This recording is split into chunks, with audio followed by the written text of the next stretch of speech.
Ready? 1, 2, 3, start. The Expenditure Reforms Commission, which was set up last year, has presented reports concerning downsizing in 6 ministries and departments.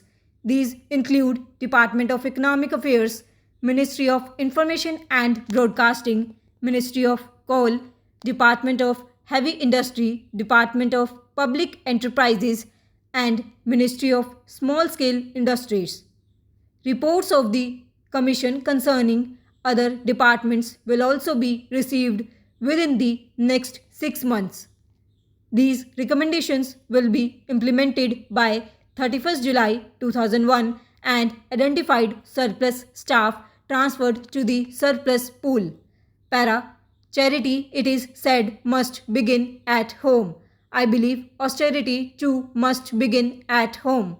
2. Led by example based on the recommendation of the Expenditure Reforms Commission, I propose to abolish 3 secretary, special secretary level and 2 joint secretary level posts in the Department of Economic Affairs. This will be done in stages by 31st July. In addition, another 44 posts of directors and below will be abolished as against 31 recommended by the ERC. 1675 posts are being abolished in the currency and coinage division, which will be restructured and corporatized. The National Savings Organization is to be downsized from a level of 1191 staff to about 25. I have asked ERC to provide their recommendations in respect of the Departments of Revenue and Expenditure also. I am confident that this will expedite the process of right sizing the establishments in all the ministries, departments of government. The Planning Commission has commenced the task of preparing the 10th plan.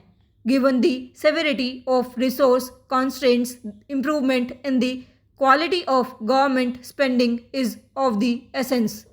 It has therefore been decided to subject all existing schemes, both at the central and state levels, to zero-based budgeting and to retain only those that are demonstrably efficient and essential.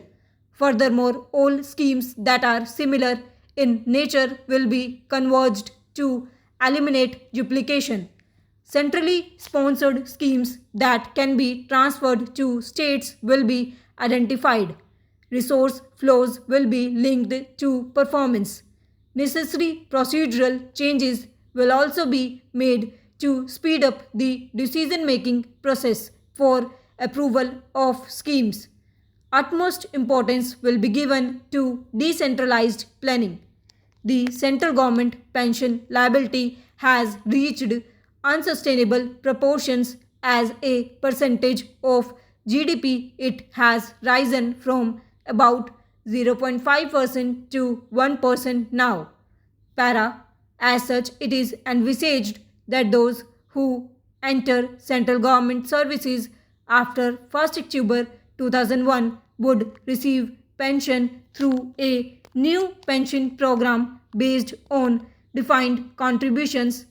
In order to review the existing pension system and to provide a roadmap for the next steps to be taken by the government, I propose to constitute a high-level expert group which would give its recommendation within 3 months.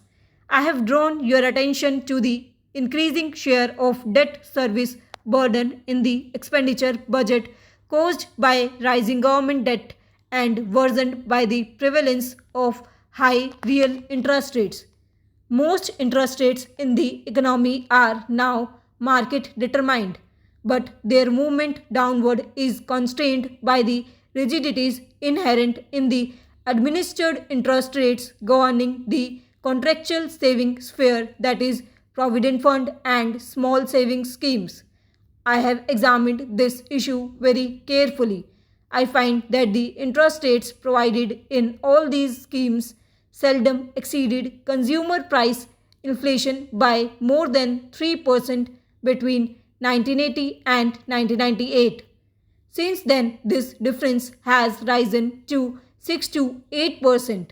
Not only are such high real interest rates putting an unsustainable burden on both central and state governments, but the resulting high cost of capital is also inhibiting economic growth all round and therefore reducing most administered rates by 1.5% as of 1st March 2001. Government guarantee and tax incentives for these schemes will continue. For the future, I propose to explore a better system for the determination of these rates. I propose to appoint an expert committee to provide recommendations on this issue. Para. The benefit of reduction in interest rates on small savings deposits will be fully passed on to the states. This will reduce their borrowing cost from small savings by 100 to 150 basis points. In addition, I am also reducing the interest rate on loans portion of central assistance to state plans by 50 basis points. Alignments of interest rates on GPF by the state governments along with the reduced provident funds interest rates at the center will further reduce the interest burden of state governments. Moreover, because of the anticipated increase in gross tax collection of the center, devolution of central taxes to states is expected to increase by over rupees 9,000 crore in 2001 to 2002 over the current year. All these measures will help in reducing the debt burden of the states and improve their fiscal position. Along with fiscal consolidation at the center, it will be our endeavor to work for states.